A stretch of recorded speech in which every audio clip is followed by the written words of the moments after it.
Most people associate climate change with dramatic events, such as big storms, drought, or large chunks of ice disappearing from the Arctic. But in most cases, the effects are actually more subtle. Tonight, ABC 7 News reporter Wayne Friedman with the story of a San Francisco State University researcher who's been looking on a much smaller scale.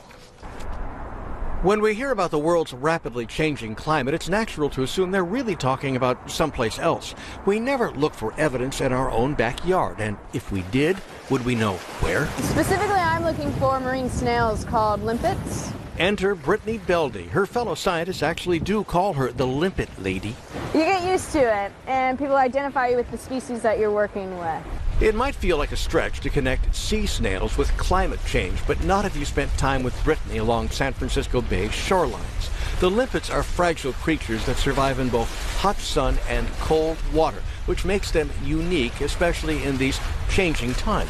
They're found where land meets the sea, so these animals on a daily basis are exposed to both aerial conditions on the rocks that you and I may see, as well as underwater. So they see two environments. Two extreme environments. The question about these creatures that live both in air and in water is how much change can they take? In the air, they're really susceptible to any future changes in temperature. It matters because limpets are like those proverbial canaries in coal mines. Brittany has collected limpets for 3 years and subjected them to intense scrutiny. In a laboratory setting, she's put them through a series of tests to determine just how much of a temperature range the limpets can endure. She measures heart rates, oxygen consumption, metabolisms.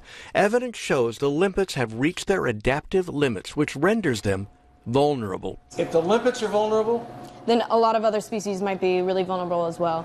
On a coastline ecosystem filled with interacting species, think dominoes. If the limpets disappear because of a changing climate, what's next?